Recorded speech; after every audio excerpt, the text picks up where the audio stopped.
Depuis l'accentuation du conflit armé dans l'est de la République démocratique du Congo, les prélats catholiques et protestants ont multiplié des rencontres auprès de certains chefs d'État, à l'instar des présidents Félix-Antoine Tshisekedi, Paul Kagame et William Ruto, en vue de trouver une solution de sortie de crise.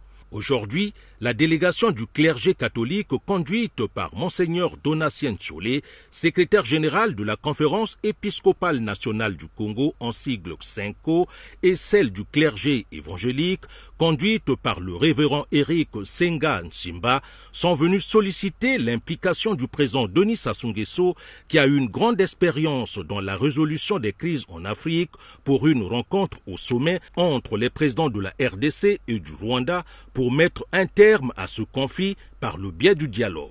Il s'agit d'une initiative de la paix prise par les deux églises.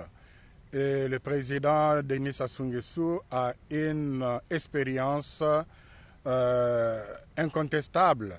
Il est la plaque tournante de la réconciliation en Libye. Il a joué un grand rôle dans le conflit en RCA avec le Seleka. Et en ce qui concerne notre pays, il a toujours été présent dans les grands moments où les Congolais se retrouvaient ensemble pour rechercher la paix. Vous vous souviendrez que dans le cadre de l'accord de Sun City, celui qui était le médiateur, le président Massiri, se ressourçait auprès de lui. En ce qui concerne le dialogue qu'on a eu à la cité de l'OIA, piloté par Eden Kodio, c'est tous les dimanches que Eden Kodio venait se ressourcer ici. Donc c'est une grande référence pour notre pays et nous sommes venus justement demander son implication pour qu'il nous accompagne dans l'exécution de cette initiative que nous lui avons expliquée.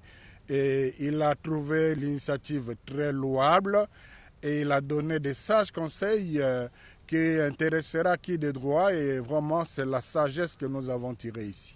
Notre étape ici à Brazzaville consacre justement la nécessité que nous accordons au vivre ensemble en tant que valeur fondamentale, puisque la question ou le problème qui sévissent au Congo ne touche pas que les Congolais. Vous savez que nous partageons les frontières, nous partageons également des communautés qui sont d'un côté et de l'autre, et c'est tout à fait normal que lorsque les deux processus de Luanda et de Nairobi sont aujourd'hui fusionnés, que nous regardions également au cœur de l'Afrique centrale. Et donc, c'est ce qui nous a conduit ici à Brazzaville pour attendre l'implication personnelle du président Denis Sassou Nguesso. Nous avons ici été enrichis, nous avons été bénis parce que nous avons suivi de sages conseils et nous estimons qu'à notre retour, nous pouvons beaucoup contribuer avec ces éléments de sagesse. Somme toute, les représentants des églises catholiques et protestantes de la RDC quittent Brazzaville avec l'espoir de bénéficier